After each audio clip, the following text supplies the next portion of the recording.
Today we're at the National Museum of Flight at East Fortune, which is east of Edinburgh, then in Scotland.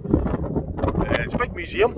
I'm here with my mate, his nephew, and my mate's partner. So they're in there at the moment and just start the video off here. It's a Saturday day out. So it's quite interesting actually. I think I've been here before and I'm quite sure my mate came with us as well. Well, he doesn't remember, which is really odd because I know I definitely remember being at the Air Museum, but it seems it looks different. So again, it could be a Mandela effect. In fact, it will be because he doesn't remember being here, but as I do. And like I say in all my videos, if you're interested in the Mandela effect, do your own research or searching or whatever, come to your own conclusions regarding it. But anyway, here at the museum, the Concorde. It's a very windy day. I hope this comes all cleared. There is a Concorde in here. That's not the Concorde. That's a boat. I think mate's nephew knows about planes. I might have to check with him. But there is a Concorde here somewhere in the museum. It stretches quite a bit, so we'll see in a minute. It stretches covers quite an area.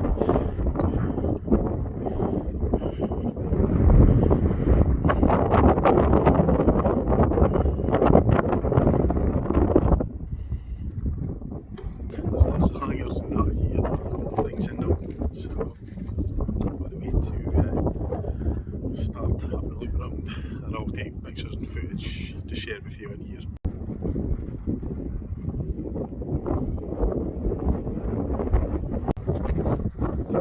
Alexander here's knows about the planes, that's what it was. Yeah, Louise is sitting there.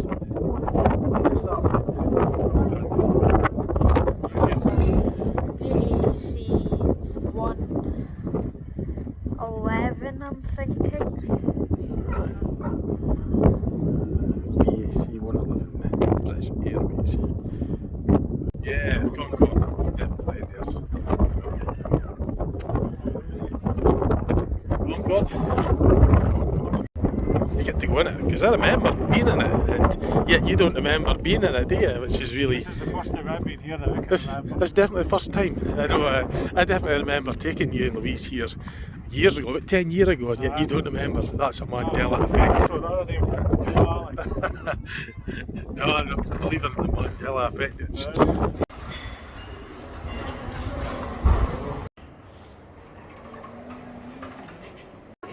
Oh yeah, I'll be doing that too very shortly. I'll be getting a coffee and that. Oh, so that is... Yeah, you go like this and then it moves. Yeah. Look, see it up. Oh yeah, it's just compressed air basically. It's... Oh, this is styling. keep you fit anyway. How many Alexander powers are in that engine then? Engines in horsepower, right? Is that tiring, was it? Yeah.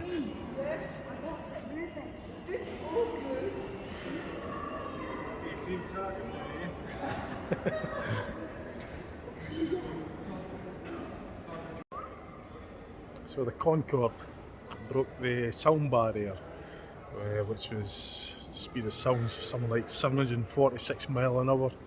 I think this Concorde was the first commercial plane to break that in, was it 1976 or something. This is just going by memory. I haven't even read the stuff yet, but I just remember. Supersonic air travel. I think it came out of service something like what, 2002 or something.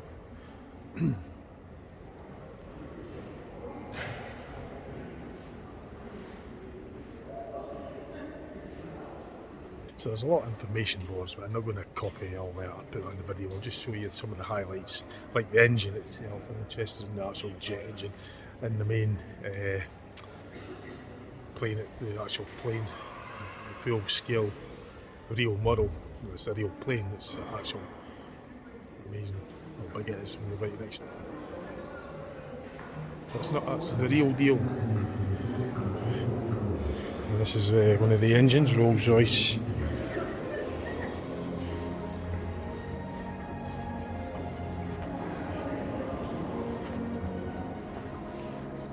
So it's a very complex piece of machinery.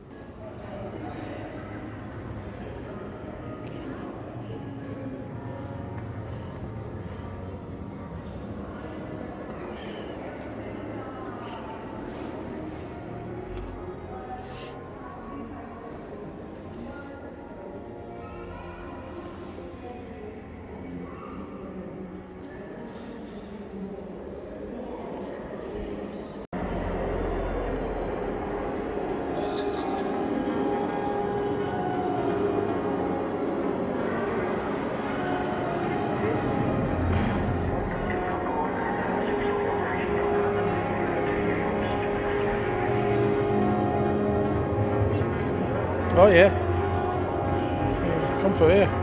comfortable seats, isn't they? For a long distance. Ah, yeah. This is the actual unit, the bathroom module, bathroom washroom.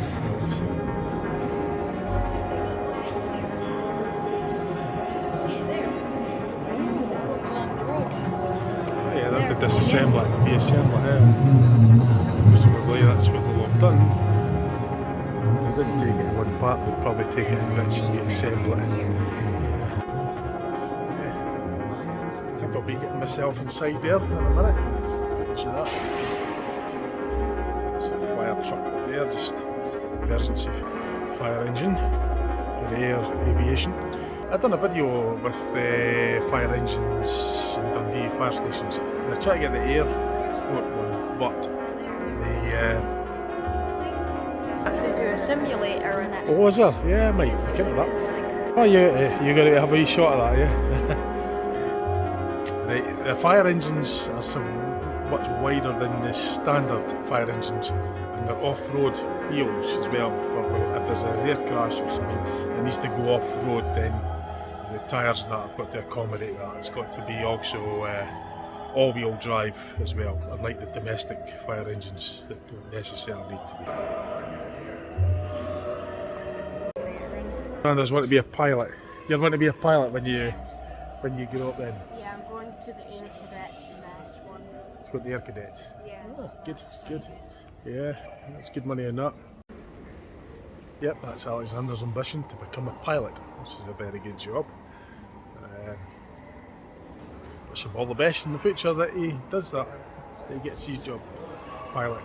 So we'll start here at the museum, and get to know the planes closer up personal, and a lot of intricate details of how they're constructed. And, you know, if you're at an airport going on holiday, you never get that opportunity to be next to it like this. You've got to go through the walkways to get in it and board it that way. But in the museum, you get to see just what they're like close up.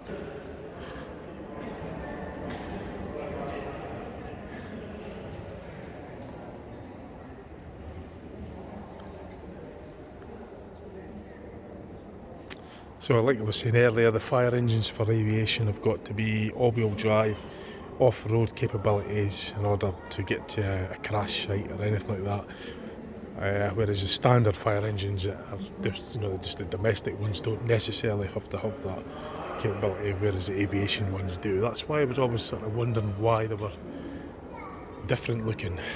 Because I say I done a video going around most of the fire stations around Dundee, and I was hoping to get the airport one, but I couldn't see any fire engines. But at least in this video I will. I'm about to board the Concorde on the looking site.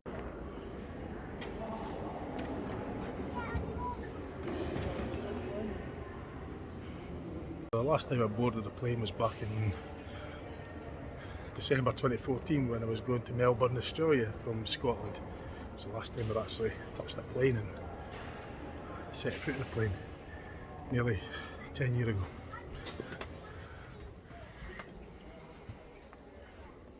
So I feel like I'm going to be on holiday.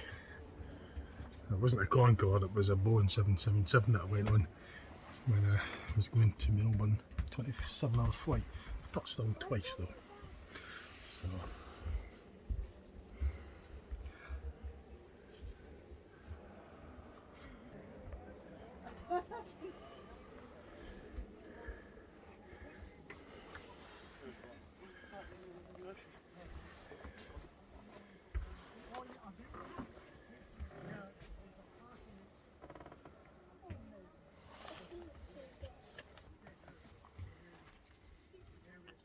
So it's got Mach 2, that's meaning like Mach 1 is the speed of sound. Mach 2, twice the speed of sound, so it's something like 1500 miles an hour. When this plane flew, if you took a bullet from a sniper's rifle and you fired that bullet, this plane flew 250 miles an hour faster than that. So I think the pilot must be explaining a bit about the cockpit. You could hear them talking, so I'm talking about something about wheelers.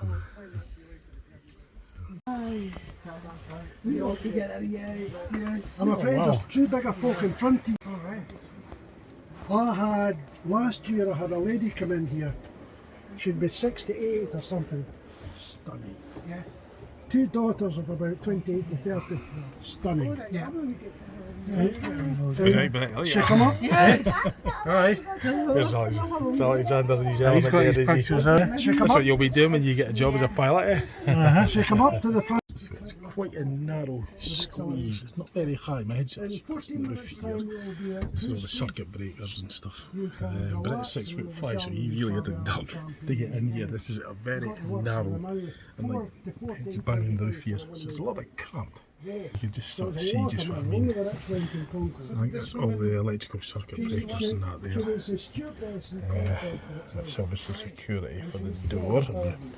I think it'll be bulletproof, I guess. Yes, hello. You look at the Yeah, control. just pass. Yeah, you can only really get one in there. Oh, listen, it looks a bit more complicated to drive the bus, isn't it? A bit more controls and what in used to. My goodness.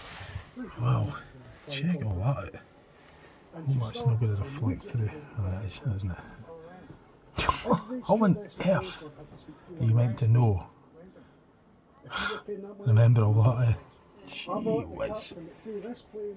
That's mental. God. And there's more on that side as well. That is nuts.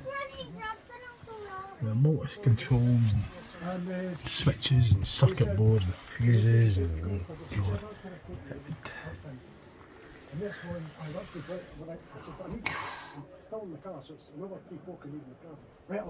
can see the mirrors and stuff. He said, right, that's me about 30 seconds later, he's got 4. They get in the The car, dials and everything, man. What What the heck? And this guy in the back seat. I'm just getting a flexion now. I'm trying to switch it up. Light off. I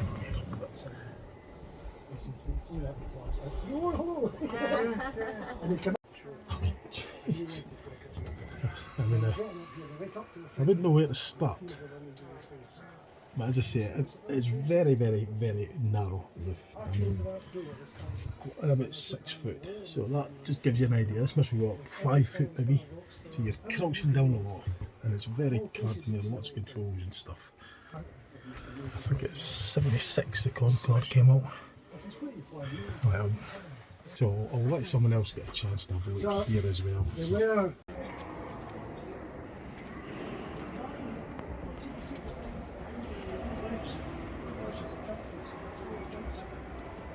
Well, so I'm going to have a look at the wheels and the underside of it as well, get some footage of that for you. So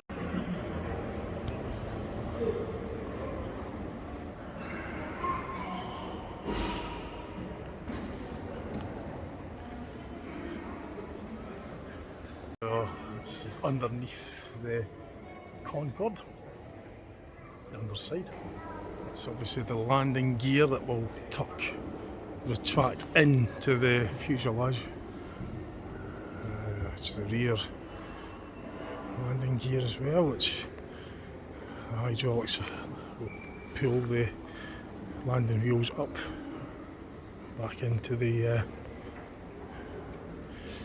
fuselage. So this is the. Presumably there'll be air-cooled brakes or maybe even water-cooled. I'm not quite sure. I've not really read up much on it yet. There's obviously a lot to learn.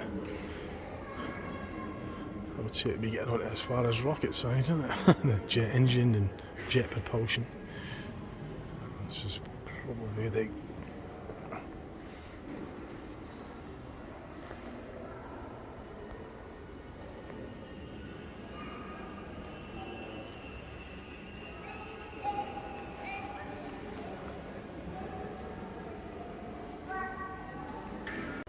So this will be the business end. It's where the jet gases will come out. It's like the force exerted, the opposite force in the opposite direction. So the exhaust gases come out the back. So thrust the plane forward.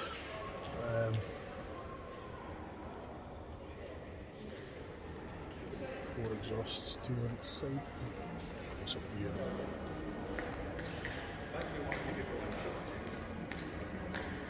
Imagine that thing up there is like Concourse City. It does actually just yes.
I'd like to have got a Concorde as well, but you know, the picture I say, economical, but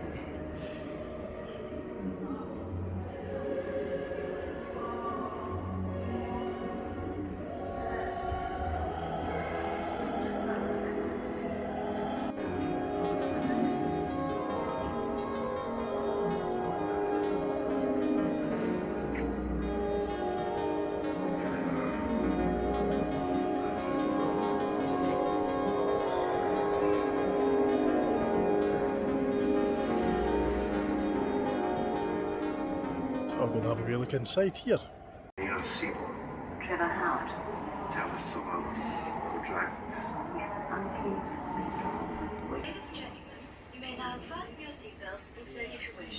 We shall be serving you with cocktails. Chief Steward, Steward 1, Steward 2, and A. You had to be not too tall. Glasses were not doing a good job. You really had to have a great pair of legs. So they wanted it. And you have to look good at the same time. We used to have a wonderful day doing the training when there was a result.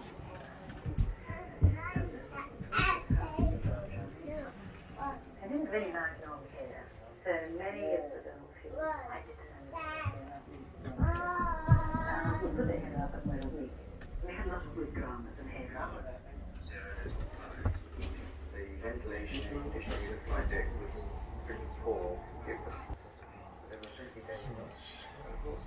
not as quite as complex cockpit as the Concorde, but it's still pretty complex. Airline travel.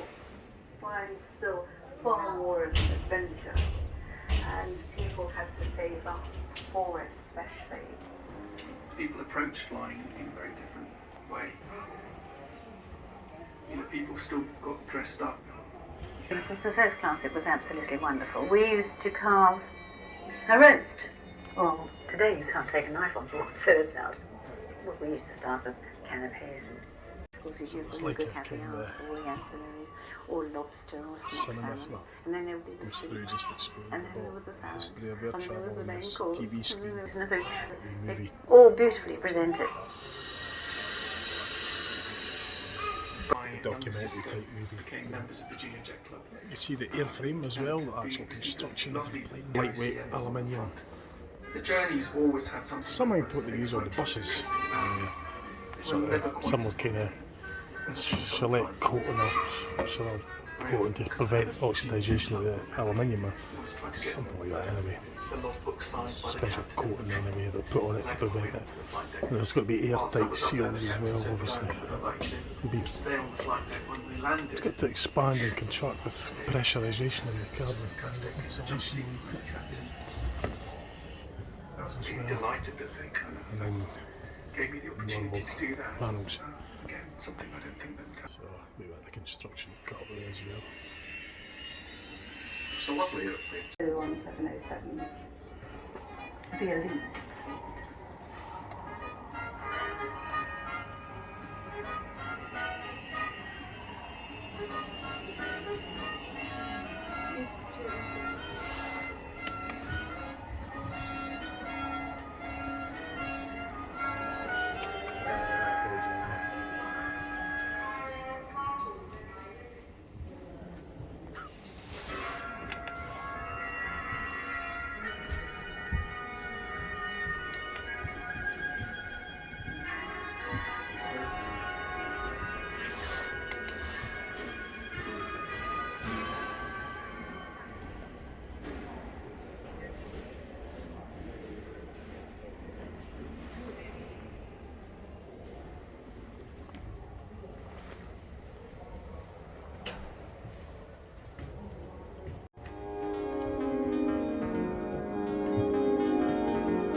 I like the 70s type documentaries as well.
So, I'm going to have a look at some of the other hangars, see what else there is. I've spent a wee while here, there's quite a few hangars.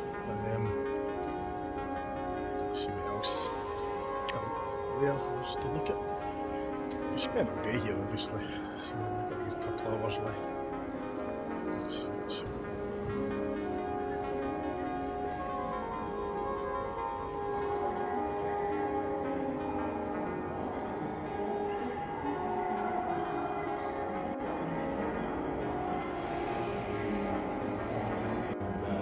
I flew this aircraft in from New York.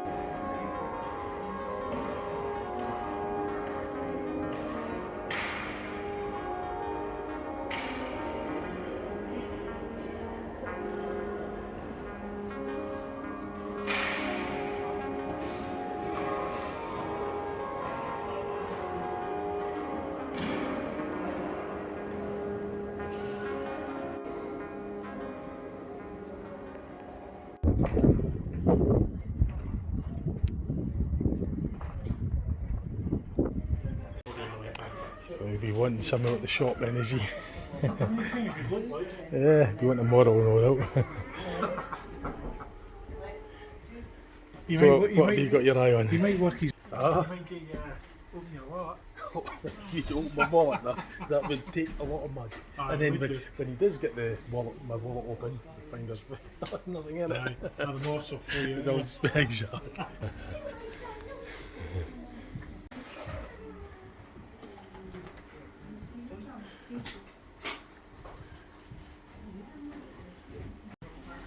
Yeah, I think they're getting one of them, yeah? How's your own? Because I was wanting like that one and that one, but it'd be £14 over because these are World War II planes, and then like it's basically like Lego. Yeah. And like I was wanting that one and that one, so like it could be like a battle against. Yeah. This German. He's in a dilemma because he's only got the money for one. I see what this. Pick which one you want.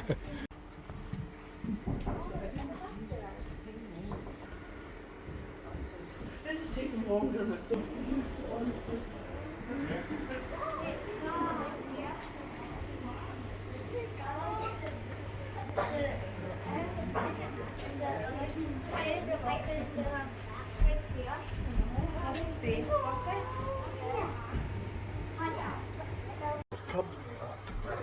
Concord, just at the information shop next to it. We've still got all this map area to explore yet. So we've got civil aviation hangar, military aviation hangar, airfield explorers. So of course, there's all that yet to explore. So for a couple of hours, we have to spend too long in one place, try and cover all of it. And then once we've covered it, maybe come back to concentrate on some of the favourites we've done. But the idea is to get around the whole area at least. So.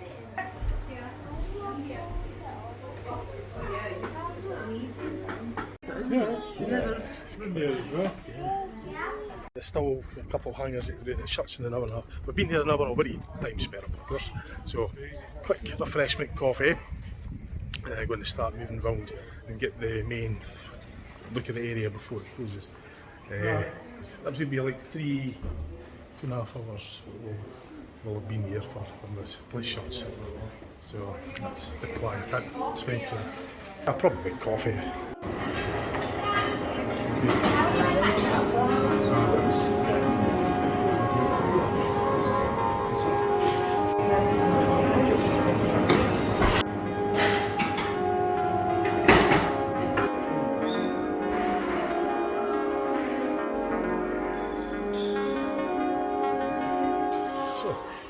Lovely coffee and a bit of cake, and then we're going to continue on with the rest of the tour around the museum. The others, I know they're just now, they had their coffees earlier. I was too preoccupied doing a video for you, but I'll meet up with them along the way. But my primary thing is to get round the site and cover all of it as much as I can, as quickly as I can, because there's only about an hour left, so I've got to get moving now. So I'll refuel up a bit of coffee, and then as I say later on, we'll probably get a meal or something later to meet up together. But I'll bump into one bit, but let's go and get the rest of the other hangars explored. I'm going to head up there to that one there.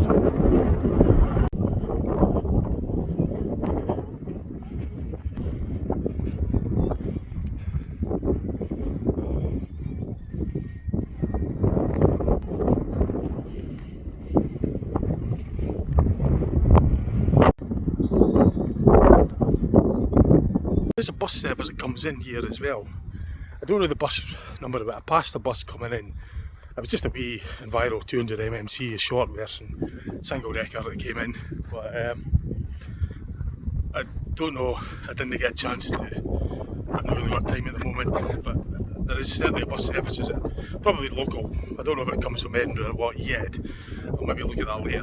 But the first port of call was up to the hangar there and have a look at some of the stuff there.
I just have to quickly go in this and then go all the handles as quickly as I can. Grab as much footage as I can as well.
It's like a movie or something that's going to be shown on the screen.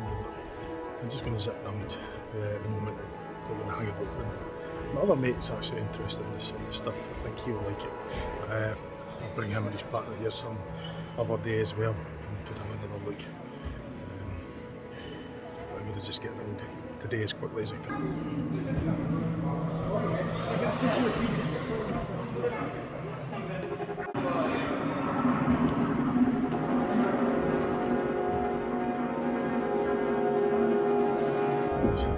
Quite nice, so I'm going to go to hangar 3 now and have a look. That one's just up ahead. United. Yeah, just on my way to Hangar 3. I think you've been there. You just come from Hangar 3. I've just done Hangar 2. It's good. I like that. Well, I'll just tell you what it's all about, see what's your Oh, this spoiler. Spoiler. Spoiler. Oh, yeah. Okay, right. I'll bump into you again. See you soon. See you in a bit. Right, so they've done Hangar 3. So I'm actually going to do Hangar 3 now. They're going to be at Hangar 2. And then I think there's the other bit down there that I have to have a look at afterwards. Then I'll have a look around the general area as well, some of these old buildings. There's another hangar actually up there that I'm going to have to get up to. I'm going to do this one next. And after that I'll go up to there and have a look at that VA going up there en route to there. So I'll cover quite a bit on the way to that one. So I'll go back a wee bit in the other direction and I'm going to go via the old buildings to get the footage at that area and have a look. There's also this other wee hangar I'm going to have to, well, wee building I'm going to have a look at as well afterwards. So that was well timed, but not actually getting on the bus, but I can at least show you the bus service that comes in here to the museum.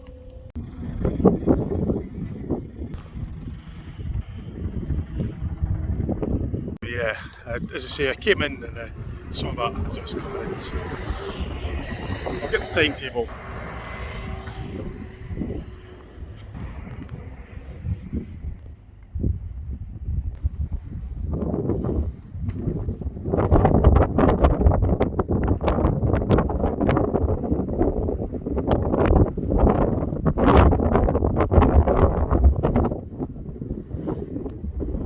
Just happened to see that bus as it was en route to Hangar 3, so I'm just now going to enter Hangar 3, have a quick look into there, then I'll go get myself up to the other one, go and via these old buildings, get footage round there, and then make my way back to the other side to get that.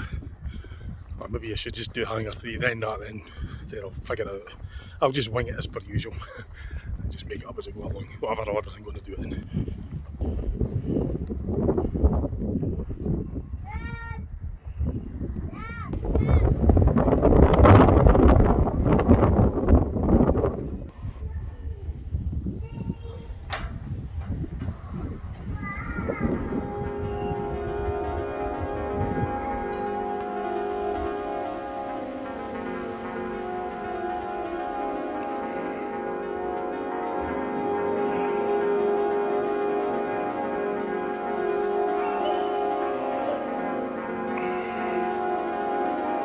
So I'm in the Civil Air Force hangar, Civil Aviation hangar, and you can see the aviation type fire engine. It's got the all-wheel drive and train tyres, there's off-road train tyres as well.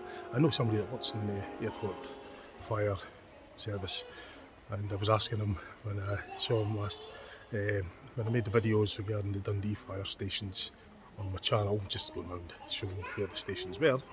I was hoping to get the airport one. Couldn't really see any outside the airport, but I knew the person, and when I met up with him, I was asking him about why the fire engines in the aviation look different to the domestic ones. And it's because, as I said earlier, they've got to be capable of going off-road and into fields and all sorts of different terrain. So if there's an aircraft that comes down, it could come down in the mountains, and these fire engines has got to be able to drive across that country, that type of ground. So hence why the thick chunky tyres, slightly wider as well. So it's an off-road vehicle basically, as well as being an on-road vehicle. So I'll have a closer look at that fire engine later on.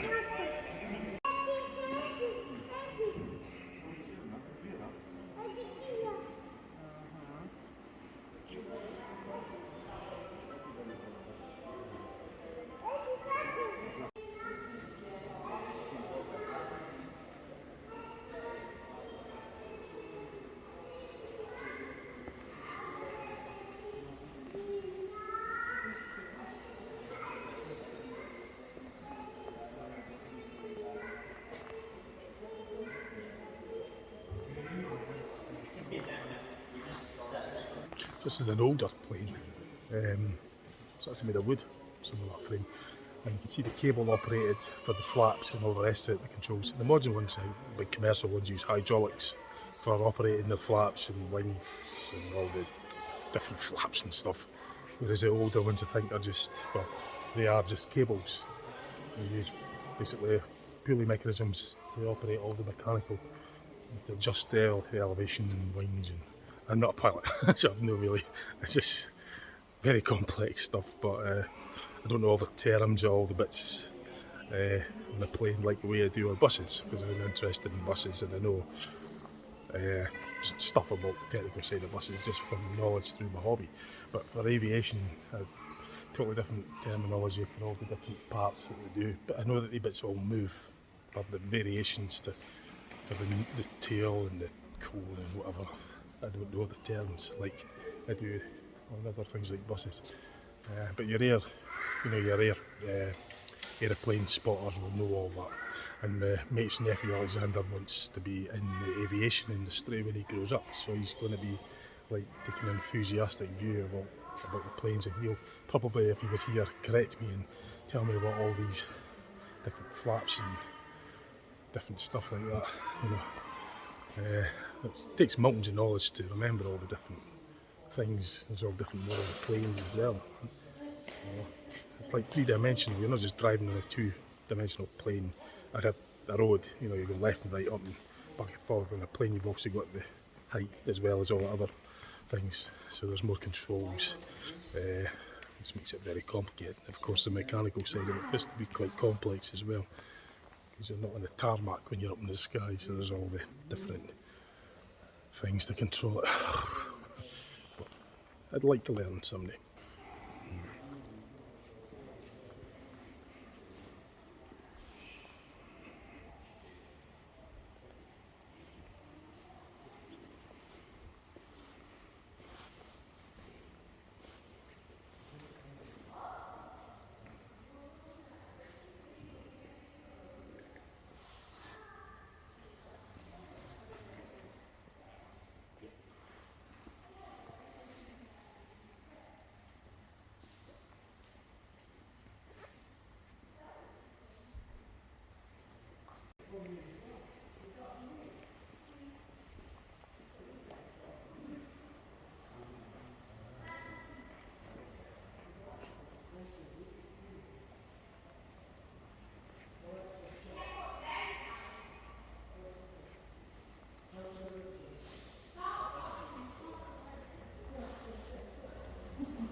So I'm going to get myself over to that plane that's over there, outside, and then after that I'll make my way up to the hangar floor. And these, by the way, I think are sensors for measuring something, wind speed or the speed of the plane. I'm not quite sure. There was a name for them, ailerons or something. I'm not quite sure. They're sensors anyway, I believe. Right, so I'm going to scoot over to that plane there.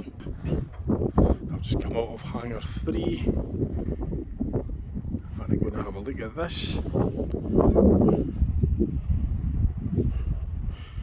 which is situated here in relation to everything else. Well, they've even got a zip slide.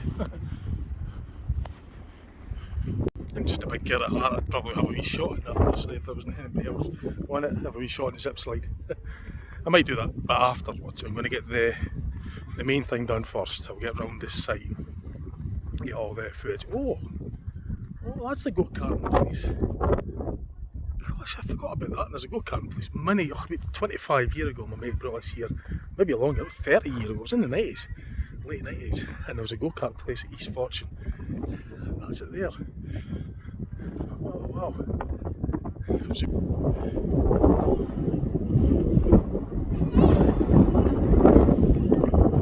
At least I believe it is anyway. I don't hear them running, but it certainly rings a bell. Which that's where it was, where I was at last. Yeah, well, a long time ago I was on them. So this one's temporarily closed, unfortunately. Yeah, I'm just a big kid. I'm just a big kid. I'm definitely going to have a shot at that later on. There's nobody on it. I'm going in that zip slide later. Because in part there, once we're going out, I'm going to go in that zip slide. I know I'm nearly 50 and 49 this year, but still got to have a wee shot at the zip slide. I'll probably end up breaking it or something. I'll make sure there's nobody else on first. I'm not going to be seen going on that. Not going to be seen going on that, yeah, I'm telling you on YouTube. Anyway, this is plane close up.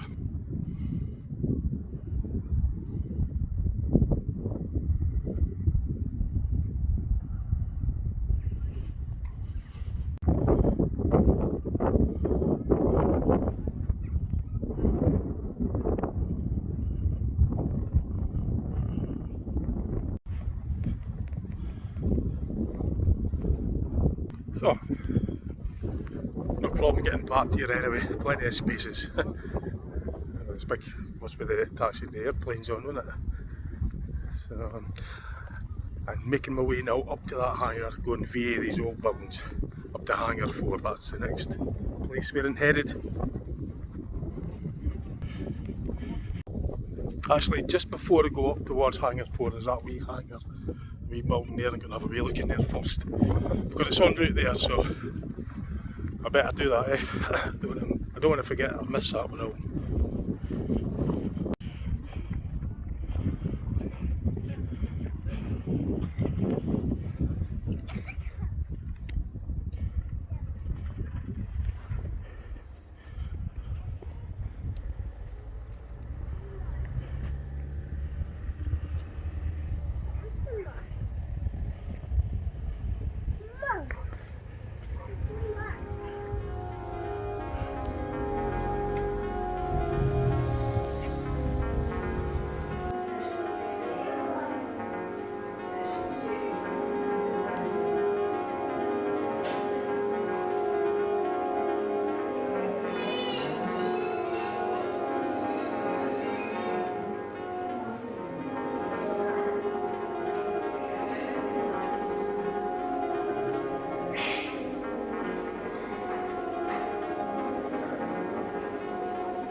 there. National Transport Trusts. So their 34 Memorial hangar. Well, part of the memorial, I suppose. Anyway, I'm going to head up to the hangar 4. I'm going to go through past these buildings.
Actually, it's hangar 1.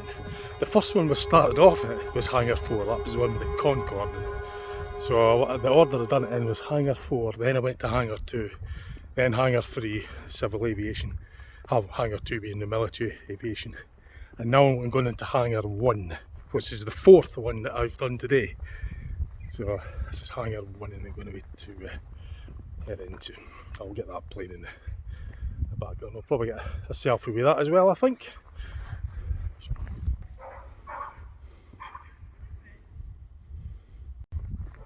So I've just got a selfie with that in the background. 2 planes.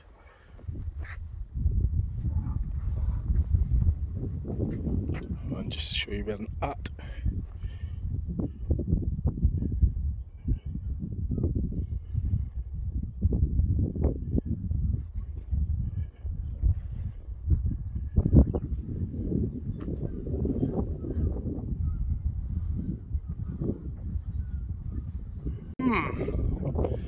I don't think I'm too late. I don't know if it was actually opened. It looks as though it's conservation hangar authorised.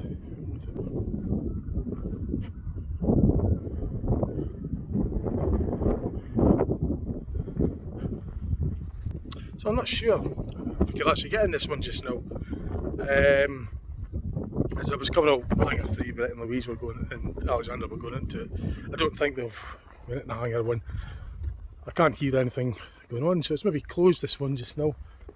Oh well, we've covered most of it then, if that's the case. But for the public side of things, anyway, I've covered most of it. I'll get some close-ups of this Dan Air London. I'm guessing it's a Boeing 737 perhaps. Don't know yet. If Alexander was here to correct me if I'm wrong. That was just a wild guess, to be honest.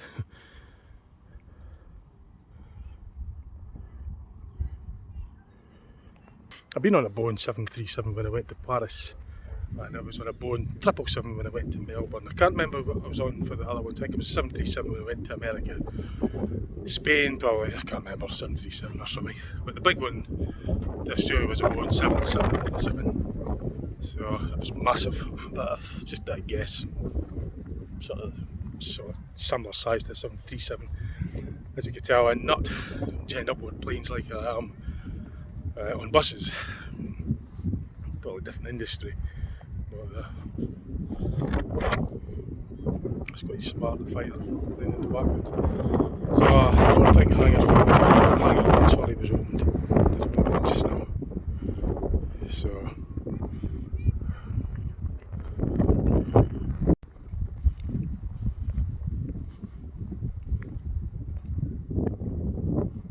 no, this isn't the 737. Don't think it is somehow. I just don't think it's got the engines look different on it. What I remember, I'm not very sure what model of plane that is, but it's no a 737. I'm pretty sure of that because the engine positions look different. I mean, I could be wrong, but as I say, I wish Alexander was here to correct me. This one's the fighter one, Vulcan.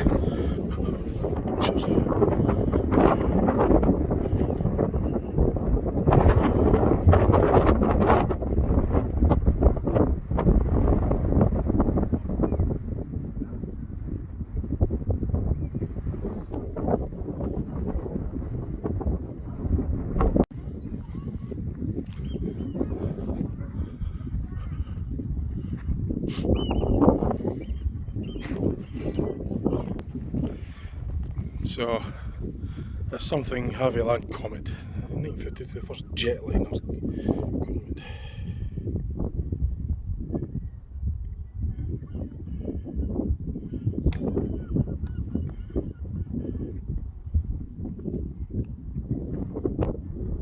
Shows you my knowledge is not good with the aviation industry. It's far from a 737. It's like what we bus spotters have to hear sometimes. We hear that a bus is a bus is a bus, they all look the same. You know, and then mistaking that for blooming 737. I wouldn't dare say that they all look the same, because I know how that feels, because you plane enthusiasts will feel how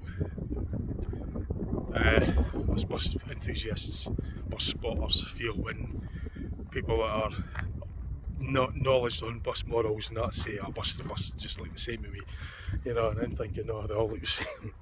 No, I wouldn't dare say that, because that's not the right way to do it. They all have their own specifics, details and specifics about them. They're all different, and if you're interested, you learn about them. But it's an expensive thing flying, and I haven't got a lot of money, so that's why I've never really had a lot of connections with flight, as much as I would like to. Anyway, just next to a blast shelter. Yeah, there you go. A bit of info about that.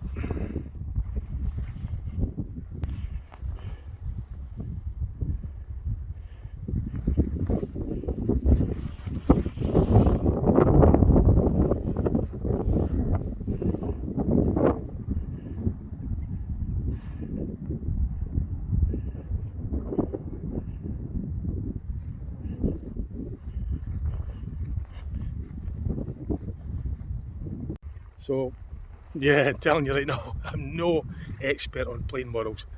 It's like the first thing that came to mind, I just thought, oh, is that a 737? It feels ridiculous getting it wrong, but I mean, I had no idea. I don't, fantastic flight, it's only about that. I don't have any much knowledge on planes, that's why I come to museums like this, to build my knowledge, the little knowledge I've got, and add more knowledge to the knowledge I've got, and then from there you build on if you're interested and enthusiastic about being a plane spotter, and this would be a nice place to start. So, as I say, I think this is the biggest in Scotland, and I definitely remember being here before.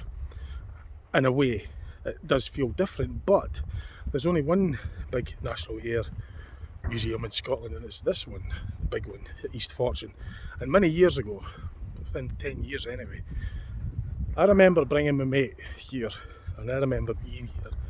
Now, it's like the Mandela effect, an interesting phenomenon, but I'm sure Brett doesn't remember being here before. When I came here, it actually feels quite different. But the Air Museum I've definitely been to, because when it was suggested to me to come here, I said, oh, we're going back here again.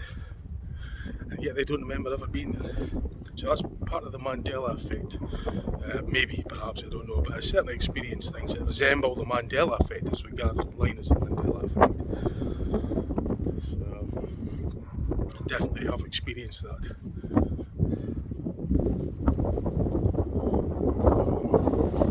I think I've covered most of it now. Briefly, I've just kind of gone wrong too quickly.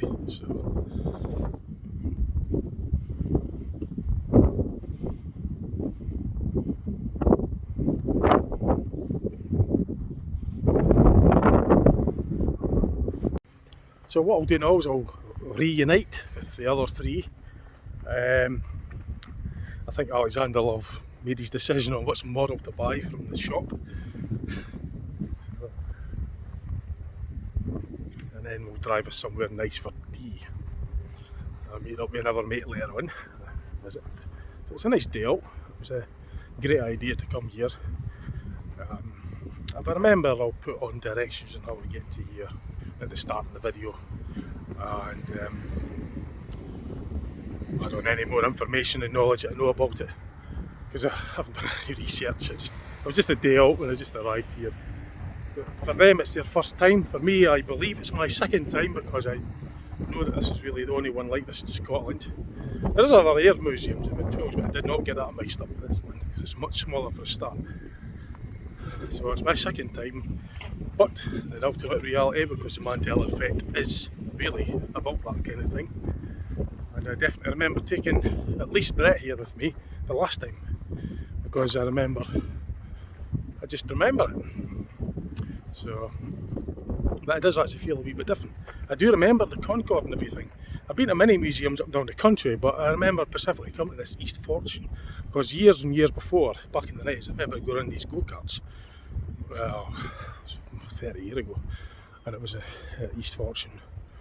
So, anyway, I'm just parked over there, nice and easy to get parked here, by the way. It wasn't, you just pay £14 for an adult, and it's a lot to see, so it was money well spent. Find out where they are. I'm guessing they'll be in the shop. So there's a model that Alexander's chose to buy. So, Alexander, Brett and Louise are just up at the Danair near Hangar 1. That's where I just came from. I must have passed them somewhere. I didn't see them. So I'm just back at the Concorde area, and we're just going to meet back here because the place shuts very shortly anyway. And Alex still to get his thing from the shop. So just waiting on them coming down. They're on the way down. So I'm just going to come back into the Concorde and just hang out here for a few minutes, and they'll be just meeting us here. So.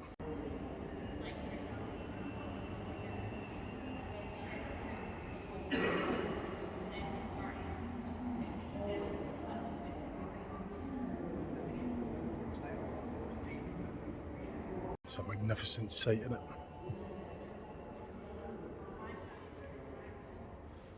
So there's a wee film about to start in a few minutes. I might watch a bit of that while we're waiting on them coming. Or I might actually go back up and have a look at the cockpit. I'll see.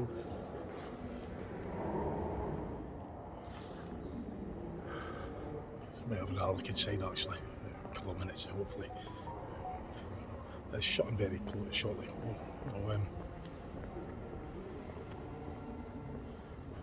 Back in there again. And that's this fire engine that I was filming earlier as well. It's a bit emptier now, so I'm getting more of a place to myself a wee bit.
when it's really, really cramped. I'm like bending over to get in here. It's very narrow. I mean, that's the width. I can't even. Both arms are like touching the sides and like that. Yeah. It's very narrow. Very narrow, but it's got to be aerodynamic for supersonic speed. Everything's got to be quite slick, I would guess. It's going at these kind of speeds. I heard the guy that was here explaining about it. My mate, he's 6'5", but he's massive. It wasn't about for the likes of big people like that. So there's got to be small profile for the sort of speeds that it's doing, because the force is multiplying, quadruple and everything. The faster you go, the more energy and the more forces act upon it. At these kind of speeds, you know, you're breaking the sound barrier. The plane, the bigger it is, the forces tend to multiply as the speed gets faster. So everything's made as small and as light as possible and as compact as possible. It's shaped like a dart because it's going at such a quick speed. Hence why it's blooming cramped. I mean, earlier on when I was here, it was queued, I've been busy, but I get the place to myself because we're closed and waiting on them. So this is the time to get another look at the whole complex and a bit more detail of what it's like in the Concorde cockpit.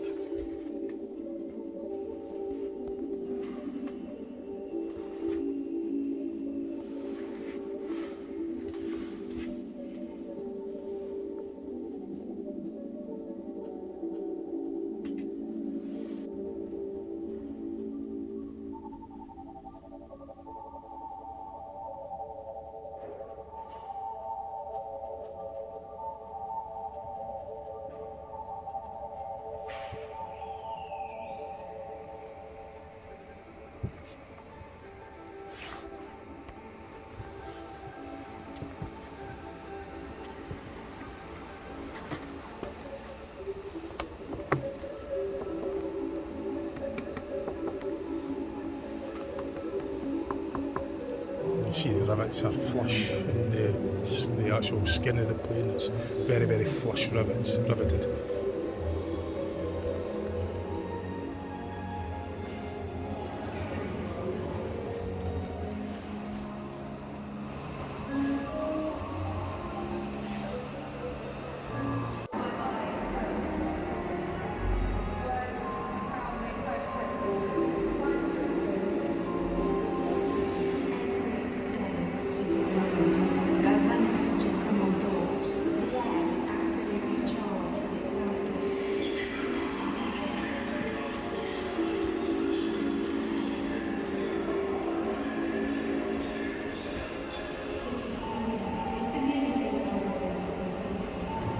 Hangar's absolutely massive.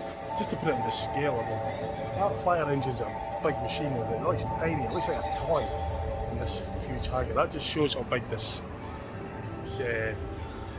Concorde is. It just puts it into perspective when you see just how small that looks in comparison. It's like you just pick it up like a wee model. It's a blooming monster. It's a massive, big off-road truck. So compared to this big, huge thing. Because the hangars are so big, being just you've got to get something like that you know in a given size to put it into perspective. Anyway, I'm going to have a wee look at the engine over there then.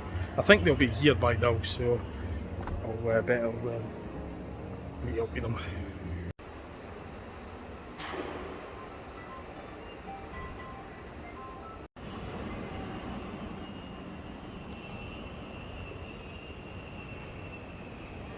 These engines are absolutely massive. That would suck anybody in no bar. Look at that size of it.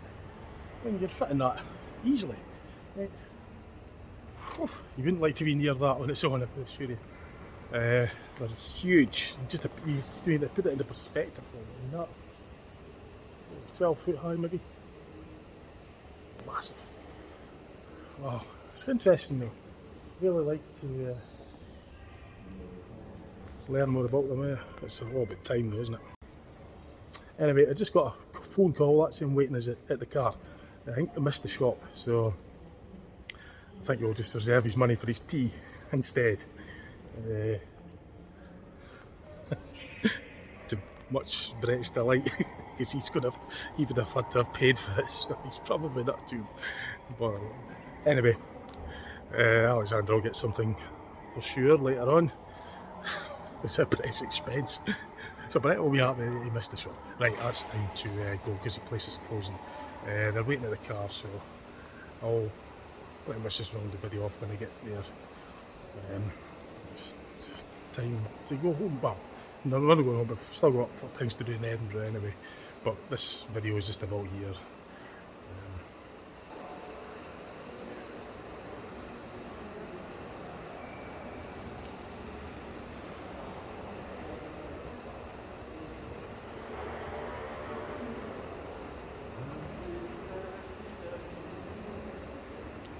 Yes, probably go all the way there. So I had a good day. I really enjoyed myself here. I think I'm going to come back here again with my other two mates. There's not enough room that I can't bring everybody, but I might have to go through the shop that way. You've got to go through past the shop just to make any last minute purchases. So the shop was open, but they've decided they're not getting anything at the moment. But yeah, I'll be definitely coming back here again for sure. You could spend quite a while, you know, if you go in depth and read everything about what's going on, and it's well worth it. That's definitely good. I've been here before. That's a Mandela effect, because I remember being here before. That's amazing. It's just probably going here even the wind's maybe better the way. Viewers, I think it's just Mr. Reynolds going. He says the person that is going to do a lot. Is that what he from the person who's going to do a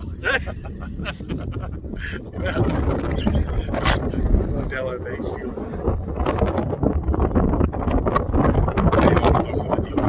It's too windy. You can hear a bit of it.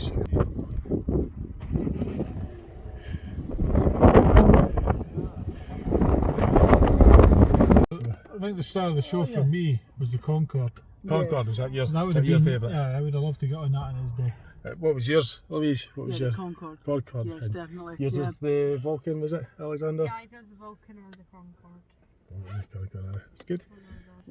There you go, your nose is running. So, and after all that, you definitely don't remember being here before. First time for me. You think I'd remember something like the Concorde in all its glory, wouldn't you? Aye. Well, this is the only museum in Scotland like this, and yet I definitely remember it because when you suggested it was actually because the last air museum I remember being it was the one up in Montrose, which is much smaller than this. Exactly. It's a good smaller. place. It's worth a visit, but it's nothing in comparison to size. You know, it's worth a visit. Definitely, yeah. The Montrose one is a good one. Yeah. Yeah. And I definitely remember being here. But that's a Mandela effect video, but that's for something. I better not make it too long on this video. But anyway, I think that was pretty much. I've got other things to do in Edinburgh. If there's things I'm going to film, I'll maybe do a separate video on that. But for this one, I'll maybe put a bit at the start saying how we get to here. It's not far from Edinburgh. It's about 20 miles east of Edinburgh, I would say. You go along the A1 heading south, come off on the A199, and then there's a sign posted from that. So we come from Dundee, so it's about a 90-mile drive for us. But it's easy enough to get to, like, and as I say, it's £14 for an adult. And there's a bus service that runs here as well, so it's getting to it shouldn't be difficult. And parking is easy. It's free to park, it's included in the price. The shop, and there's gift shop, and there's cafes and that, toilets you could spend all day here. So it is at the moment, it's on winter hours, so it's weekends only between I think November to March, and then in the summer months it goes to during the week as well. So again, just check on the website, and you'll best to do that before you arrive, because I've made sure I phoned up first to make sure that they were open tomorrow, like meaning today, because on many occasions I've went on the websites on other places and found out that it says that they're open and get there and they're shut. So I've learned to phone to make sure before you set off if you're travelling far. I'll get some info, as I say, at the start of the video. If I remember, I could put it on. So Oh, already good day then? Oh yeah. Yes, Well, that's good, good. good. Yes. Very good, good. Great. Yeah. Right, I hope you enjoyed the video as well, and just see what else I put up on my channel. Okay. Right, see you later on. He's Bye viewers. Bye. it's gonna put the one in the spot. Right, see you later. Right. That's all right. Bye for now.